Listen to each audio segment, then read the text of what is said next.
솔로몬이 하나님께 참 진심으로 구했죠.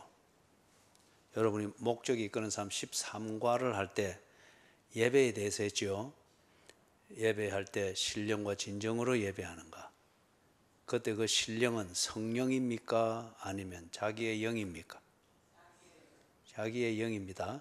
그래서 거룩한 하나님께 집중된 영이기 때문에 신령이라고 그렇게 하고, 그래서 하나님께 집중되는 우리의 영은, 영이다 말하는 것은 또 영을 찾아보려고 가서 MRI 찍고 CT 찍고 그러하면은 그걸 보고 뭐라 그러겠어요? 와, 이 모양만 봐보 이렇게 소리가 들리도록 딱 하나. 그죠? 예. 그 영은 우리의 존재 자체입니다. 이 우리의 존재 자체를 가시화한 그게 우리의 몸입니다. 그 말은 우리의 몸은 없어져도 영이라 말하는 우리의 존재는 언제나 있는 겁니다. 그래서 이 땅에 사는 동안에는 우리의 존재, 이 영으로 말해지는 우리의 존재 자체는 몸을 입고 이 땅에 있습니다. 그거는 이 땅에서 해야 될 일이 있기 때문에 그런 거예요. 그 일을 하면서 살려면 이 몸을 입고 있어야 됩니다. 그래서 그 일이 끝나면은 작업복을 벗듯이 몸을 벗는 겁니다. 그래서 우리의 그 존재 자체가 다른 것에 다 곁눈 안 팔고 하나님께만 집중이 되도록, 이건 우리 힘으로 안 돼요. 성령께서 도와주셔야 되는 겁니다. 그죠? 그래서 이제 그 푹 점핑을 해가지고 그 신령과 진정을 할 때 신령을 그냥 성령으로 뭐 이렇게 연결하는데 조금 무책임한 그런 설명일 수가 있겠죠. 그래서 신령과 진정으로 솔로몬이 하나님을 바라보며 대화를 했습니다. 그때 그 솔로몬의 기도는 참 순수했습니다. 하나님 사랑하는 마음, 그리고 하나님을 더 가까이 하고자 하는 그 순수한 마음으로 하나님께 간절히 기도했습니다. 그때 하나님이 나타나셔서 응답하셨죠. 그래서 솔로몬이 구하는 것, 그것에 지혜를 주셨습니다. 솔로몬이 지혜가 뭔지를 알고 지혜 주십시오 이게 아니었어요. 하나님 더 사랑하기를 원합니다. 하나님 더 사랑하려면 내가 내 아버지가 했던 것처럼 이 백성들을 공평하게 잘 다스려야겠는데 그 재주가 내게 없습니다. 그걸 잘하게 해주십시오. 솔로몬은 그걸 구했습니다. 그런데 하나님께서는 그렇게 할 수 있는 것, 그렇게 판단하고 그렇게 처신하고 상황을 판단하고 읽어내고, 그게 지혜지 않습니까? 그래서 지혜를 주고 그 다음에 네가 구하지 아니하는 부귀영화도 주겠다. 그래서 여러분, 지혜만 있어 가지고는 살아내지 못합니다. 제가 자주 하는 말이 있죠. 착한 것만 가지고 그리스도인답게 사는 것 아닙니다. 그 어디 가서 늘 착하기만 했지, 순디처럼 착하기만 했지 밀어내 가지고 실컷 한 주 내 당하고 사기 당하고 또 구박 당하고 그러고는 주일날 교회 가서 흐흐흐흐 울어가면서 내가 내 십자가를 지고 갔습니다. 이렇게 삶이 고단하네요. 그거는 십자가가 아니고 바보처럼 사는 겁니다. 예? 바보처럼 사는 것이고 지혜롭지 못하기 때문에 미련한 소치에서 당하는 겁니다. 착하기만 했지 지 삶을 헤쳐나갈 담대함이 없었기 때문에 그런 거예요. 예? 담대함이 없었기 때문에.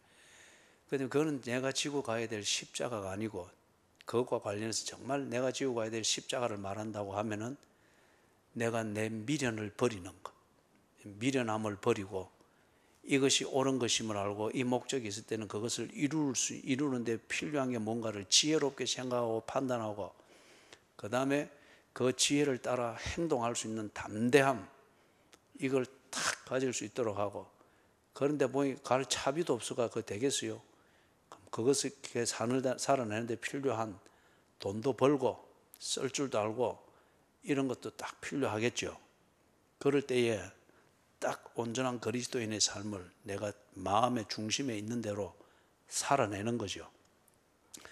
솔로몬이 그렇게 기도했을 때 하나님께서 그래, 네게는 지혜가 있어야 되겠구나. 지혜를 주시면서 그 지혜를 가지고 살아낼 수 있는 것, 지혜롭게 살았으면 그 가치가 만들어져야 되겠죠. 그래서 그 가치를 만드는 데 필요한 자원을 내가 주겠다. 솔로몬은 거기까지 계산이 안 되는 거예요. 그냥 순디처럼 하나님께 기도했습니다. 그래서 하나님이 그걸 챙겨주셨습니다. 네가 구하지 아니한 부귀 영화를 네게 주겠다. 그런데 그게, 기도의 응답은 결코 우리가 어떤 초월적 세계에서 막 현실을 도피하면서 초월적 세계에서 뭔가 하나님의 존재를 경험하고 이래 하면서, 그래서 내 감정이 싹 가라앉고 정신적 스트레스가 싹 해소돼서 기분이 좋아지는 것, 그래서 소위 말해서 정신적으로 평온해지는 것, 그게 기도의 응답의 전부가 아니에요. 하나님이 살아계시는 것을 믿죠. 아까 돼지찌개하고 다 어디 갔어요? 하나님이 살아계신 걸 믿죠. 그죠? 예. 그 다음에 살아계시면서 나와 교제한다고 하면 하나님은 내 삶의 상황에 계시는 것이 분명하지요. 그죠? 그러면 내 삶의 상황에 계신다면 하나님은 구경하는 분이 아니고 내 삶에, 아까 삼겹살 말했잖아요.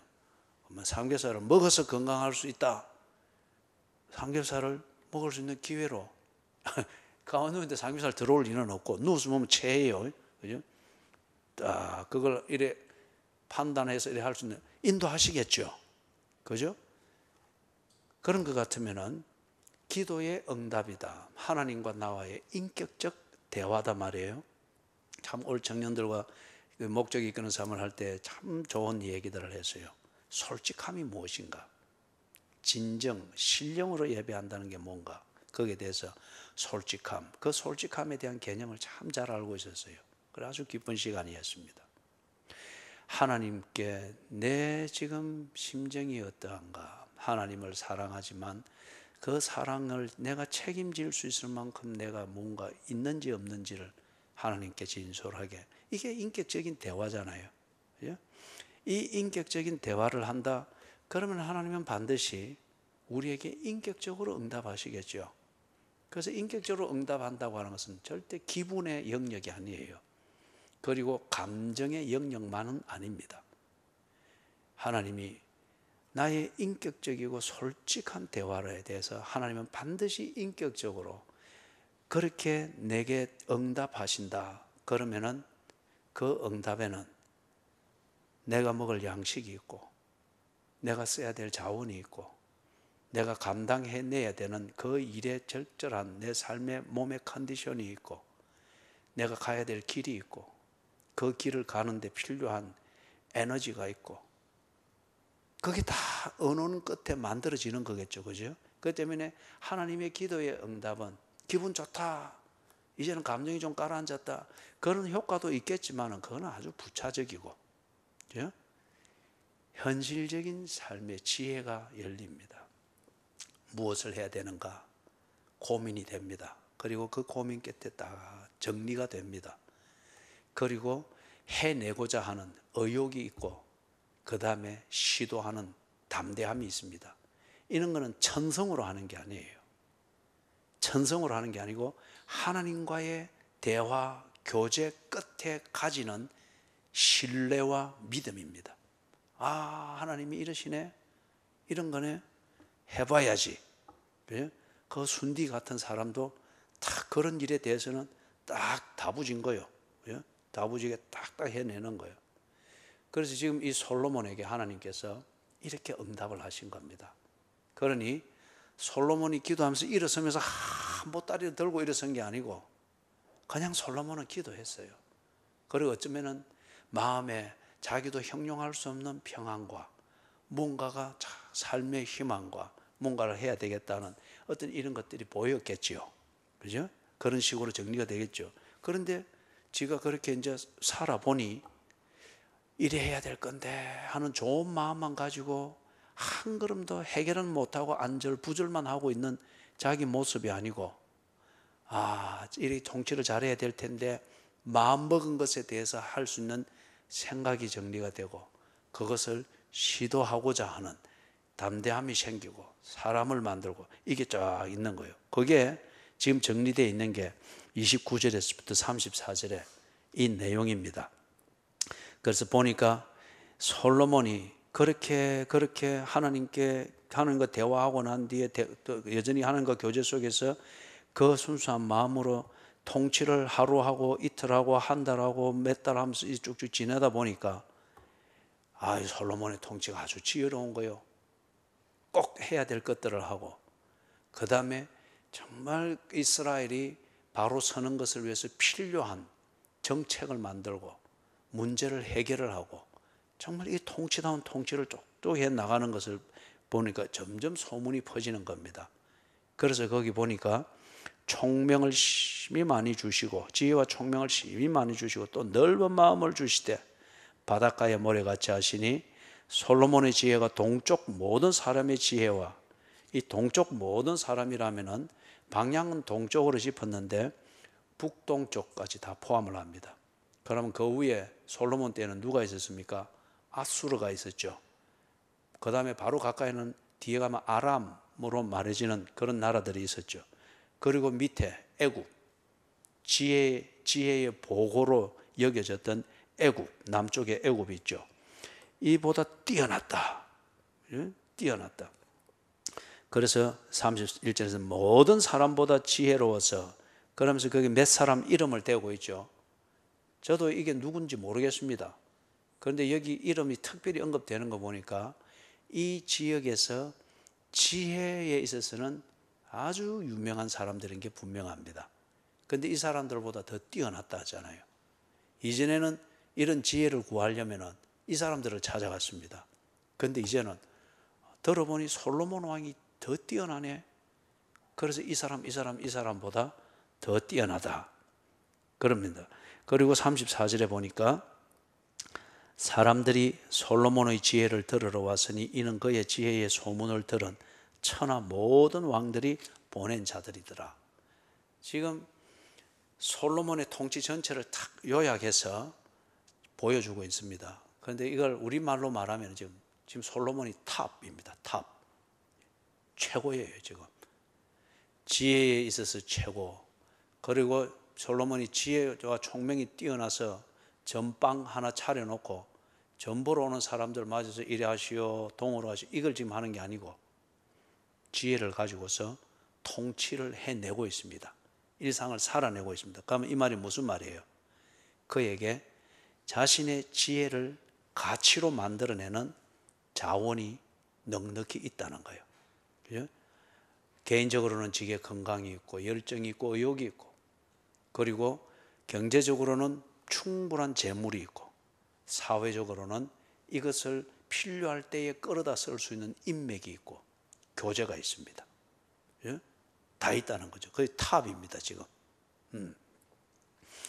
자, 그런데 이제 이걸 가지고서 솔로몬이 자기 통치 기간 동안에 했던 중요한 일을 이제는 좀 줌인, 특별한 사건, 그것을 조명하면서 솔로몬의 이 최고의 지혜와 이 지혜대로 실행해낼 수 있는 그의 풍성한 자원, 이걸 어떻게 썼는가 하는 것을 특별한 사건 한 3가지를 특별히 소개하면서 솔로몬이 변해가는 것을 보여주고 있습니다. 5장에서는 보면은 자기 아버지 다윗이 맺어놓은 그 탄탄한 인맥 중에 북쪽, 지금은 레바논 땅입니다. 레바논 땅. 거기에 지금의 레바논 땅을 대표하는 그 도시가 두로였습니다. 그게 그때는 독립 하나의 왕국이었죠. 두로의 왕 히람하고 다윗이 아주 좋은 관계였습니다. 그래서 이걸 지금 친구 다윗을 봐서 히람 왕이 그의 아들 솔로몬 왕을 가까이 대합니다. 그러면서 이 히람 왕과 솔로몬이 대화를 하는 끝에 솔로몬이 이 히람 왕을 좀 활용을 합니다. 성전을 짓고 싶은데 그것에 필요한 중요한 자원인 백향목, 이걸 좀 공급해 주십시오. 값은 지불하겠습니다. 히람 왕이 아버지 다윗을 보아서 기꺼이 응합니다. 그런 뒤에 솔로몬이 성전을 짓습니다. 6장에 보면은 성전을 짓는데 그 이전에 5장 13절을 보세요. 5장 13절 14절 같이 읽습니다. 시작.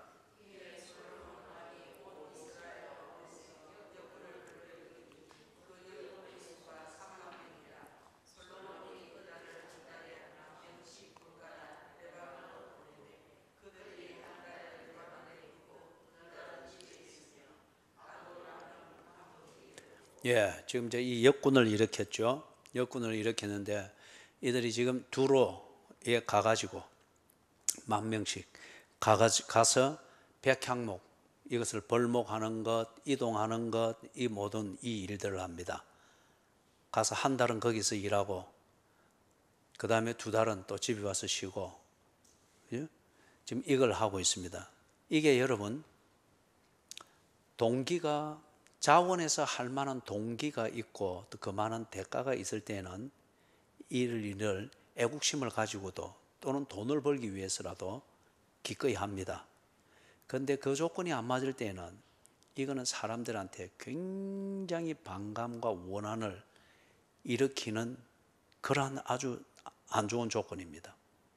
이 지금 가족과 강제로 떨어져야 되잖아요, 그죠? 그리고 한 달 동안 따로 있으면서 거기서 중노동을 하잖아요. 그리고 돌아왔을 때에 빈손으로 돌아왔다. 남아있던 가족이 뭘 먹어요? 이게 만약에 그렇게 되는 것 같으면 이거는 아주 지금 솔로몬이 중요한 일을 위하여서 사람들에게 성전을 짓자. 이걸 위해서 누가 헌신하겠는가? 그럴 때에 성전을 짓는다는 거룩한 프로젝트 때문에 기꺼이 응할 수 있습니다. 거기에 상응하는 그런 임금을 받으면서 기꺼이 그럼 응할 수 있습니다. 그런데 성전을 짓는다는 이게 무언가가 잘못되어지고 성전이 왜곡되어진다고 하는 것 같으면은 이들은 그 일에 대해서 자원하는 심정이 없어질 겁니다. 그죠? 자, 이걸 염두에 두세요. 엄청난 숫자죠. 예. 그 다음 이제 6장에서 보면은 성전을 건축을 합니다. 성전을 건축을 하는데 11절에 성전을 건축하는 중에 여호와의 말씀이 솔로몬에게 임하여 이르되 네가 지금 이 성전을 건축하니 네가 만일 내 법도를 따르며 내 율례를 명하며 내 모든 계명을 지켜 그대로 행하면 내가 네 아버지 다윗에게 한 말을 네게 확실히 이룰 것이요 내가 또한 이스라엘 자손 가운데에 거하며 내 백성 이스라엘을 버리지 아니하리라 하셨더라. 성전을 열심히 건축하고 있는 중인데 하나님께서 솔로몬에게 나타났습니다. 그리고 하나님이 여기서 이 말은 하나님이 하시는 말씀은 축복입니까? 경고입니까? 축복입니까? 경고입니까? 예? 축복과 같은 경고입니다. 예? 이리 하면 네가 복을 받을 것이다. 그러나 그래 하지 아니하면은 내가 어떻게 반대 그걸 딱 그게 솔로몬한테 심어 놓잖아요. 그죠? 명령을 내 모든 계명을 지켜 그대로 행하면 내가 네 아버지 다윗에게 한 말을 네게 확실히 이룰 것이요. 이 말은 무슨 말입니까? 네가 그렇게 하지 않으면은 내가 네 아버지에게 한 약속이지만은 네게 이룰 수 없다. 그 말이잖아요. 그죠? 그러면 이렇게 경고하는 데에는 무엇 때문에 하나님이 중간에 나타나서 경고를 하죠? 솔로몬이 지금 그런 성향이 있다는 겁니다. 지금 그렇게 갈 수도 있다는 거예요. 왜 하나님께서 무단히 에덴 동산 한가운데에 생명나무와 선악을 알게 하는 그 지식의 나무, 선악과의 나무를 심어놓고 경고했습니까? 먹지 마라. 먹는 날에는 죽을 것이다. 그죠? 축복과 같은 경고입니다. 그럴 때에 아담과 이브에게 그 성량이 있었죠. 그죠? 그래서 정신이 안 차니까 성량대로 가버렸죠. 그래서 축복의 땅, 아름다운 교제의 현장인 에덴 동산이 아담과 이브에게는 비극의 자리가 되었습니다. 그리고 하나님께는 참 아픈 자리가 됐죠. 지금 똑같은 원리죠. 솔로몬에게 에덴 동산과 같은 것을 주었습니다. 모든 것을 하나님을 향해서 순디처럼 가졌던 그 사랑과 순수한 마음, 그것을 가치로 만들어낼 수 있는 모든 것을 하나님이 솔로몬에게 딱 주었습니다. 에덴 동산입니다. 그런데 그걸 가지고 이래 해 나가는 중간에 하나님께서 솔로몬에게 나타나서 지금 이 말씀을 합니다. 솔로몬이 애초에 히람하고 이야기할 때에 성전을 짓고자 하는 자신의 그 이유를 중요하게 말할 때 뭘 이야기한 거예요? 자기 아버지 다윗이 성전을 짓고자 했던 것, 이것을 이제는 이루고자 한다, 그거였지 않습니까? 그런데 지금 하나님께서 그 중간에 나타나서 네 아버지 다윗에게 약속한 것, 지금 그 아버지를 이야기하고 있습니다. 그죠? 그러면서 지금 경고성의 이 말씀을 하고 있습니다. 솔로몬이 좀 정신을 차려 드렸어야죠. 이걸 하나님과의 대화, 하나님의 응답, 말씀하심, 이걸 감정적으로만 듣고 기분으로만 그것을 측정을 하게 되어지면은 이제 뒤에 보게 되는 솔로몬의 실수를 하게 됩니다. 그거는 실수 정도가 아니고 재난입니다. 성경을 읽을 때 기분으로 읽으면 안 됩니다. 기도할 때 기분으로 읽으면 안 돼요. 기도하면 안 돼요. 그리고 성경을 읽고 묵상할 때 자기 기분과 감정 상태대로 읽은 성경의 내용을 기분의 상태에 꾸겨 넣으려고 하는 것, 그거는 성경을 읽고 묵상하는 태도가 아닙니다. 하나님의 말씀, 그것에 내 기분을 꾸겨 넣어야 됩니다. 하나님의 읽음, 하나님의 말씀이 네모짜리면은, 스퀘어 쉐이프면은 내 기분을 네모짜리로 밀어 넣어야 됩니다. 그렇게 해 나가는 과정이 묵상입니다. 지금 솔로몬이 어쩌면은 굉장히 흥분해 있을지 몰라요. 그리고 지금 자기는 이걸 야심이라고 생각하기보다는 하나님 앞에 사랑과 헌신을 보여드리고 아버지가 한 약속, 이걸 이어서 약속을 이루고자 한다. 그렇게 출발했죠. 그리고 그렇게 끝까지 가야 되죠. 근데 가는 중간에 여러분, 꼭 해야 될 프로젝트고 계획입니다. 그런데 해 나가면서 이게 진척이 되어지는 그것을 보는 재미에서 빠질 때에 자기도 모르게 자기 성취감에 빠집니다. 그리고 거기에 가속도를 붙이려고 합니다. 그죠? 그래서 가분수가 되듯이 시작했던 그 근본 취지와 방향은 나중에 가서 쑥 왜곡되어지고 엉뚱한 데서 크게, 이게 야심입니다. ambition. 그죠? 뜻을 세우는 것은 중요한데 이 뜻을 이루어 나가는 과정에서 자기 성취감에 빠지고 도취감에 빠지면은 야심이 됩니다. 좀 더, 좀 더, 좀 더. 나중에 엉뚱한 데로 가 있죠. 하나님께서 이걸 에덴 동산에서 아담과 이브에게 경고하듯 지금 솔로몬에게 하나님이 주신 그 에덴 동산과 같은 그 은혜와 그 모든 조건들을 애초에 마음 먹은 대로, 하나님과 대화하던 대로 바로 쓸 것을 경고해 주는 겁니다. 그죠? 솔로몬이 이걸 현실적으로 들었어야만 합니다. 그런데 지금 여기는 큰 표시는 없습니다. 그런데 그 뒤에 14절 이하에서 보는 거 보면은 조금 지나칩니다. 하나님께서 그 이름을 두기 위하여서 성전을 짓게 한 것은 사실이죠.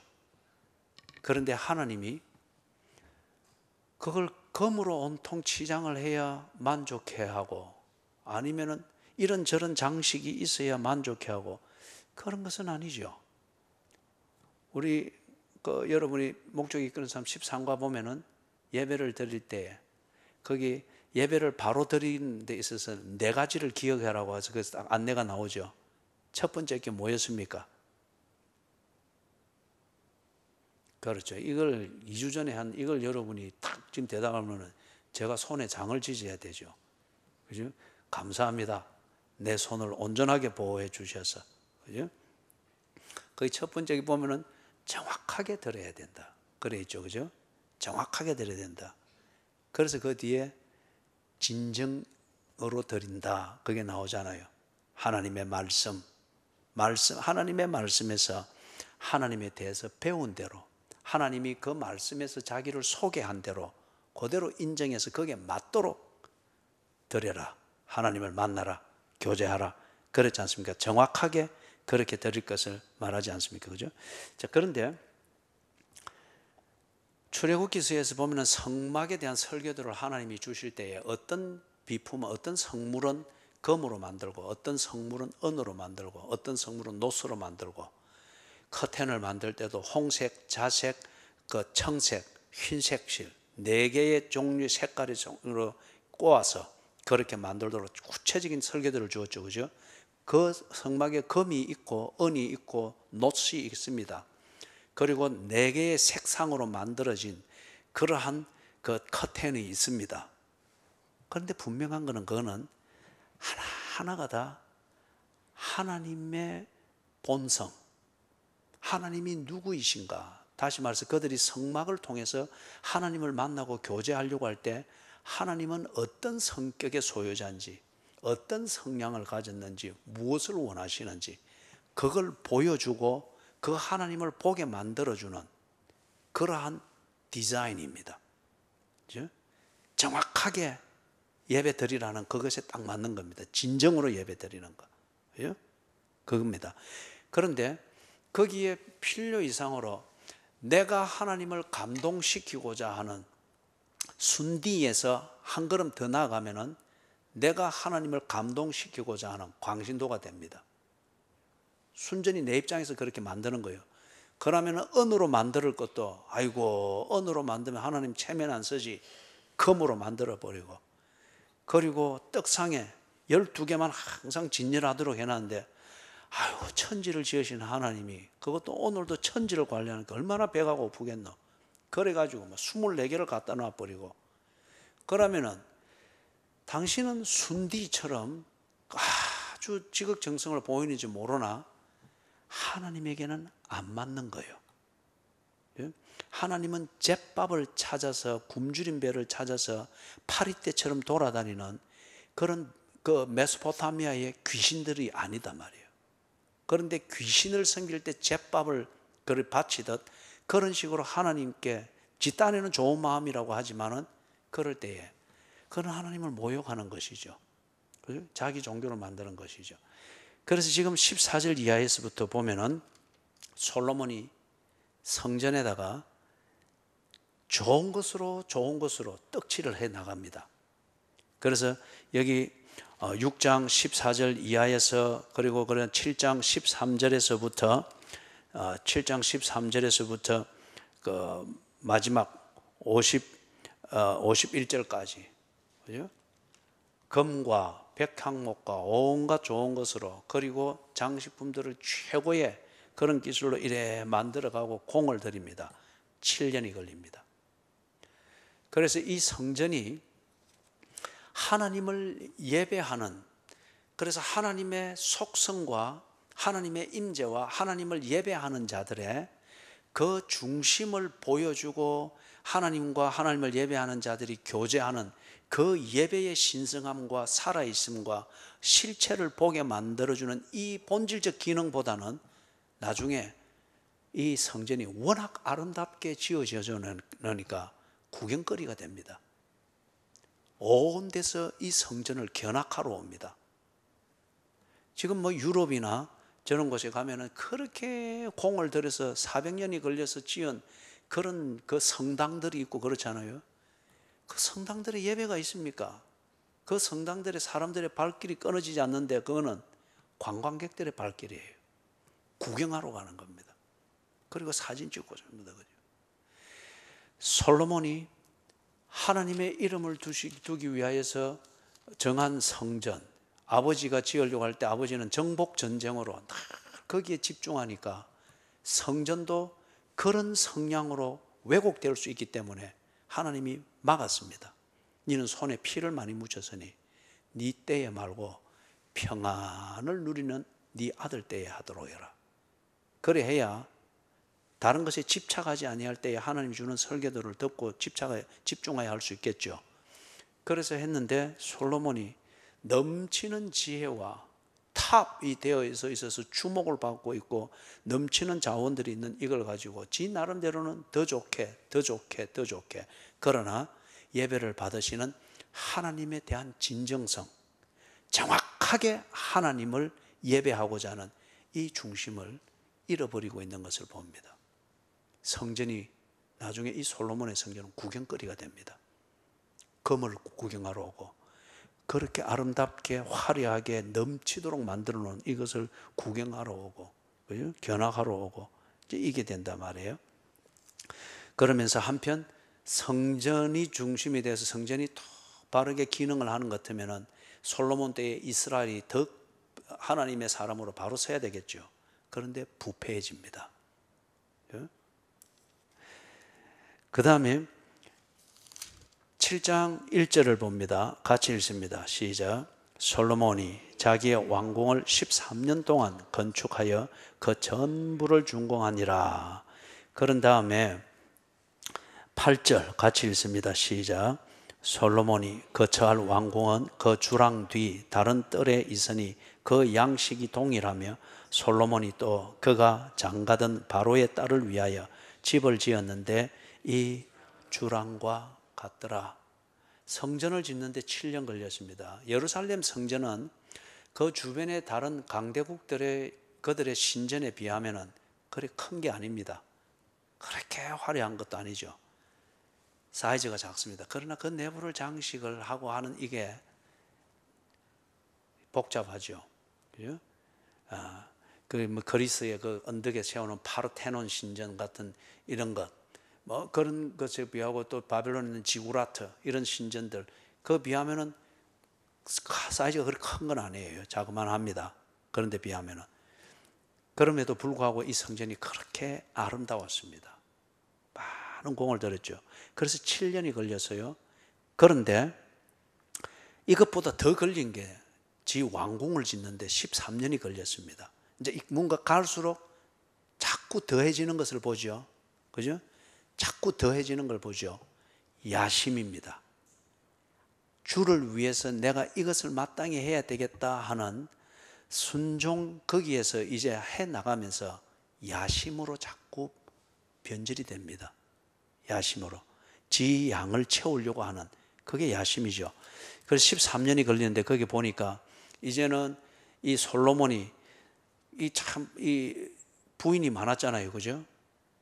그마다 다 이 집을 하나씩 지어주려 하니까 거기다가 이제 또 애굽 왕실하고는 사돈이 돼 있다 아닙니까? 그러니 애굽 왕실 거기 또 사돈에는 또 좀 잘 보여야 되니까 그 애굽 왕실을 친정으로 둔 이 부인의 집은 궁은 더 좋게 지금 짓느라고 공을 엄청나게 들였습니다. 거기 8절에 지금 나와 있는 거잖아요. 그죠? 나와 있는 거잖아요. 바로의 딸을 위하여 집을 지었는데 이 주랑과 같더라. 그러니까 여러분 사돈도 지하고 비슷한 집안을 맺어야 됩니다. 이렇게 이 조그마한 이스라엘 나라 왕이 그 큰 이집트 그 바로 왕실을 사돈으로 해놓으니까 이 딸을 이리 받들어야 되는 거예요. 그죠? 그 다음에 이렇게 하고 난 다음에 이제 왕실을 짓는데 그리 되었고, 그 다음에 한번 보십시다. 저기 넘어가서 9장.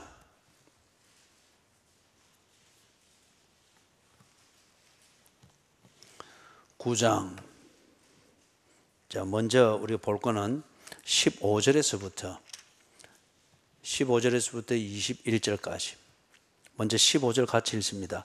솔로몬 왕이 역군을 일으킨 까닭은 이러하니 여호와의 성전과 자기 왕궁과 밀로와 예루살렘 성과 하솔과 머깃도와 게세를 건축하려 하였음이라. 거기까지. 그런 다음에 16절에서부터 19절도 여러분이 참고하세요. 토목 공사를 너무 많이 했어요. 뭐 좋은 말로 하면은 사회를 바로 한번 따듬고 나라를 리모델링 하려면은 당연히 인프라스트럭처, 기간 산업이 한번 정리가 돼야 되겠죠. 도로, 하수도, 뭐 기본적인 건물들 이렇게 해서 계획이 딱 써야 되겠죠. 그런데 솔로몬이 지금 그 시대 때 이걸 하는데 이게 지금 너무 많죠, 그죠? 이 엄청난 토목공사들, 건축공사들을 지금 곳곳에 벌려놨습니다. 이걸 지금 다 지금 이래 하고 있는 거예요. 그런 다음에 19절 하반절에 보면은 또 예루살렘과 레바논과 그가 다스리는 온 땅에 건축하고자 하던 것을 다 건축하였는데 솔로몬이 많이 나갔죠, 그죠? 처음에 성전 짓겠다고 하나님 앞에 순수하게 기도하던 여기에서 뭐 지어 보니까 재미가 있는지 지금 이렇게 자꾸 손을 대면서 이게 뭐 엄청나게 나가버렸습니다. 그죠? 솔로몬의 통치에 거의 대부분이 이 토목공사에 지금 다 집중되어 있는 것 같아요. 그죠? 그런 다음에 20절, 21절 같이 읽습니다. 이스라엘 자손이 아닌 아모리 사람과 히위 사람과 여부수 사람 중 남아있는 모든 사람 곧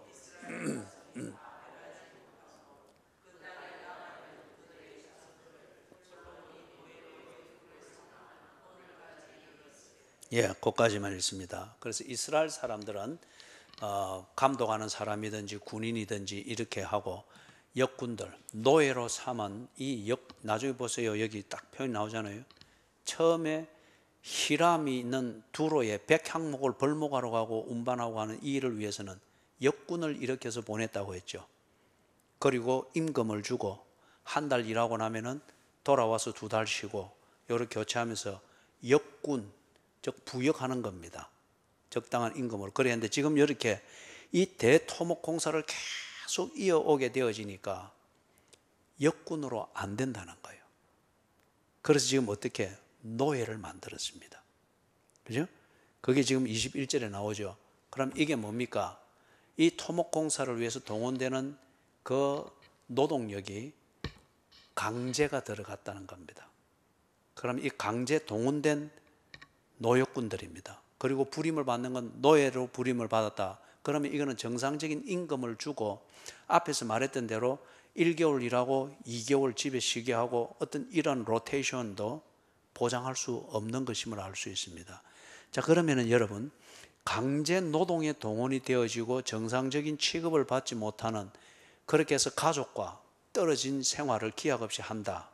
이럴 때의 민심은 어떻게 되겠습니까? 그죠? 민심이 입안되어지는 것은 간단합니다. 이념 때문에가 아니에요. 배고픈데 먹을 기회가 안 보인다. 그러면 죽기 살기입니다. 죽기 살기예요. 프랑스 대혁명이 일어났을 때도 마르세유에서 파리를 향해서 농민들이 그렇게 행진해 나갈 때에, 그죠? 거기서 막 이제 어느 정도 파리에 가까이 왔을 때 총을 겨누고 막 그렇게 해서 막 죽이는, 그래도 밀고 들어가는 거예요. 그리고 총 맞아 죽으면서도 막 가는 거예요. 왜 그랬죠? 어차피 굶어 죽느니, 그죠? 이렇게 해서 먹을 기회라도 찾았으면 이래 하겠다는 거예요. 농민 반란이었고 그게 프랑스 대혁명이었죠. 저기 러시아의 그 혁명도 역시 마찬가지예요. 레닌이 붉은 혁명을 성공할 수 있었던 것은 러시아 농민들, 그것을 자극을 했던 거죠. 그리 있어도 황제 섬기다 너 죽지 않나? 빵도 없지 않나? 빵 얻을 기회를 찾자. 농민들은 이념이 아니었습니다. 빵을 먹기 위해서. 그것처럼 지금 여기에 솔로몬이 처음에는 참 좋은 명분이었습니다. 그런데 계속 이렇게 왕의 야심을 펼쳐나가는 이러한 토목 사업이 뭐 최소한 20년, 30년 이렇게 이어지면서 결국에는 이게 동원이 안 되니까 노예를 쓰는 이게 된단 말입니다. 그리 될 때 이들이 가족과 헤어지고, 그리고 먹고 사는 것이 보장이 안 되고 노예처럼 부림을 받는다. 민심은 떠났습니다. 그죠? 기회만 보는 거예요. 민심은 떠나고 기회만 보는 거예요. 그 다음에 한 가지를 더 봅니다. 거기 9장 10절에서부터 14절 찾았습니까? 같이 읽어봅니다. 시작. 솔로몬이 두 집 곧 여호와의 성전과 왕궁을 20년 만에 건축하기를 마치고 갈릴리 땅의 성읍 서무곳을 히람에게 주었으니 이는 두로 왕 히람이 솔로몬에게 그 온갖 소원대로 백향목과 잣나무와 금을 제공하였습니다. 히람이 두로에서 와서 솔로몬이 자기에게 준 성읍들을 보고 눈에 들지 아니하여 이러기를 내 형제여 내게 준 이 성읍들이 이러한가 하고 이름하여 가불 땅이라 하였더니 그 이름이 오늘까지 있느니라.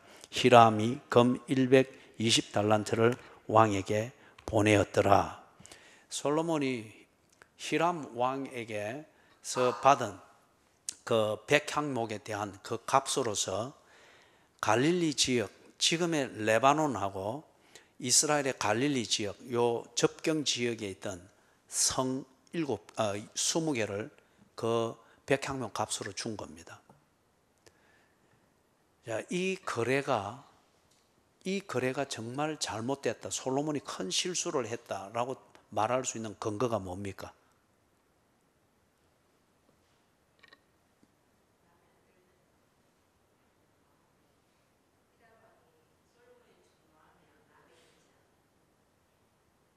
그걸 괜히 남 하는 대로 따라 하면은 같이 틀리는 게 되는 거예요. 이게 민심을 확 뒤집어 놓을 정도로 잘못된 것은 약속의 땅입니다. 이스라엘이 받은 땅은 약속의 땅이에요. 그리고 이걸 여호수아에 의하여서 지파별로 분배받은 땅입니다. 하나님께서 약속하여 주신 땅이고 약속하여 준 땅에서 지파별로 정착하여 사는 구조를 하나님께서 잡아주셨어요. 그리고 이걸 여호수아가 심부름을 딱 해서 지파별로, 그래서 지금의 레바논과 이스라엘 갈릴리 지역의 접경 지역에 있는 20채의 이 성읍은 이스라엘의 그 여호와의 신앙의 이 기준에서 볼 때 그것은 약속의 땅이고 여호와께서 그들에게 준 기업입니다.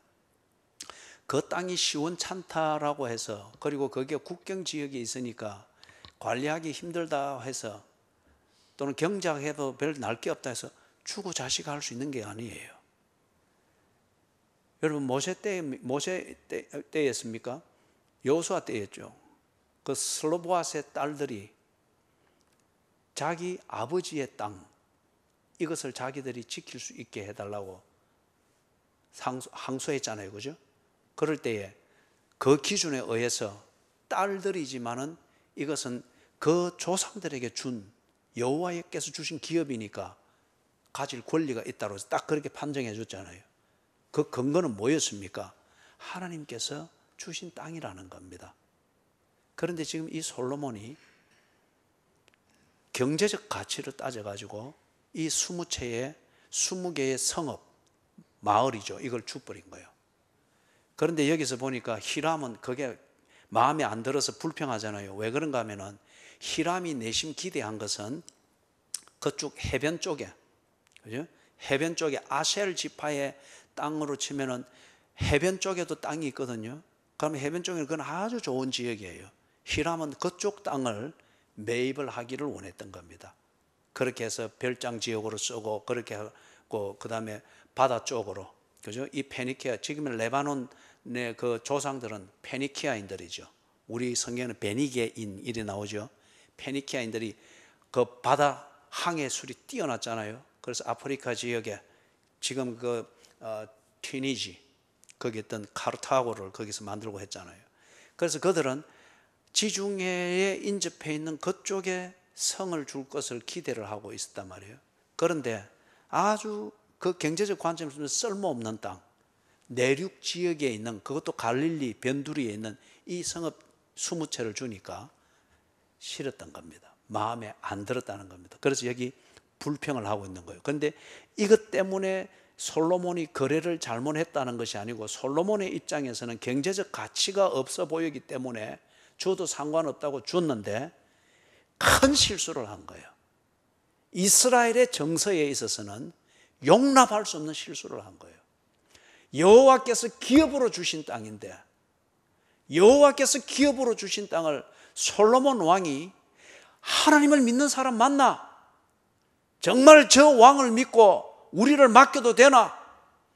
이 이스라엘 백성들의 정서를 겉들이는 것은 여호와의 신앙입니다. 18세기 프랑스의 농민들은, 마르세유의 농민들은 빵을 못 먹는다는 이것으로 그들의 민심을 움직일 수 있고, 러시아 제정 러시아 때에 그 농민들은 굶주린다, 우리 자식들이 먹을 게 없다, 이걸 해결할 길이 없다, 이것으로서 공산주의든 뭐이든 그들의 민심은 다 움직일 수 있습니다. 그런데 솔로몬 왕 때에 이 이스라엘 백성들은 여호와의 신앙이에요. 그들이 비록 시원찮게 신앙생활을 할지라도 그들의 정서의 저변에는 여호와, 모세의 율법, 하나님의 약속, 이게 있는 거예요. 그런데 그들이 살고 있는 땅, 이것은 여호와께서 주신 기업이다, 이것에 대해서 그들은 그게 민족 정신입니다. 그런데 솔로몬 왕이 나름대로 경제적인 가치를 따진다 뭐 이러면서 이걸 그냥 줘버린 거예요. 그런데 그게 히람의 왕의 눈에서는 경제적 가치가 전혀 없고, 해변 쪽에 성을 안 주고 이걸 준다고, 가치도 없는 이걸 준다고 해서 불평하는 동시에 솔로몬은 자기 백성들 이스라엘로부터 큰 반감과 불신의 씨앗을 심었습니다. 그래서 이 두 가지, 하나는 하나님이 약속의 땅으로 준 이것을 아무렇지 않게 그냥 거래해서 히람의 손에, 이방인의 손에 넘겨줘 버린다. 그 다음에 두 번째는 그들을 노예로 부려먹는 거예요. 그죠? 노예로. 이 원래 가나안 토착 민족들이지만 지금 가나안 땅 안에 살고 있습니다. 그들과 더불어서 지금 살고 있는 거예요. 그런데 이들을 노예로 부려먹으면서, 그리고 이 모든 자원을 조달하고 할 때에 백성들의 세금이 없이 되겠습니까? 이게 정말 삐좋은 개살구예요. 우선 보기에는 큰 토목공사들과 뭔가 기간 산업이 만들어지고 인프라가 만들어져서 꼭 북한이 평양 도시를 본보기용 견본용으로 탁탁탁 만들어 놓듯이 그리 하고 있는데, 그걸 만드느라 백성들은 지금 굶주리고 피폐해지고 가족이 이완되고 엉망인 거예요. 이 두 가지가 지금 민심을 그게 용암처럼 끓게 만들고 있습니다.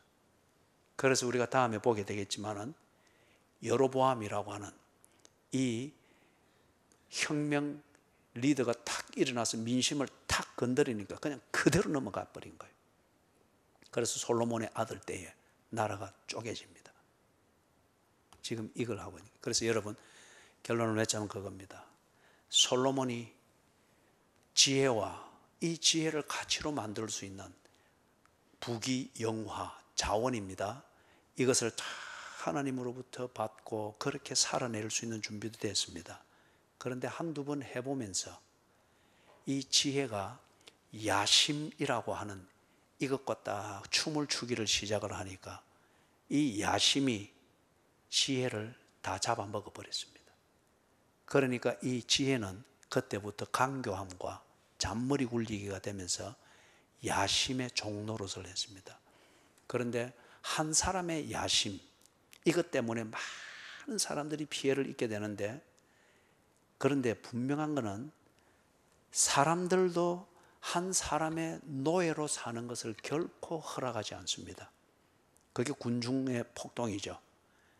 무엇보다도 하나님은 당신이 준 은혜를 가지고 자신의 야심을 채우는 수단으로 써먹으려고 할 때 하나님은 결코 그를 용납해 주지 않습니다. 그렇기 때문에 중간에 하나님이 경고를 한 거예요.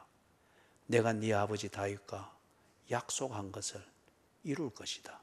네가 이것을 지키면, 내가 준 법대로 지키면 반드시 내가 한 약속대로 이룰 것이다. 이 말은 뭐예요? 지키지 않으면 그 약속은 네하고 상관이 없다는 거죠. 그죠?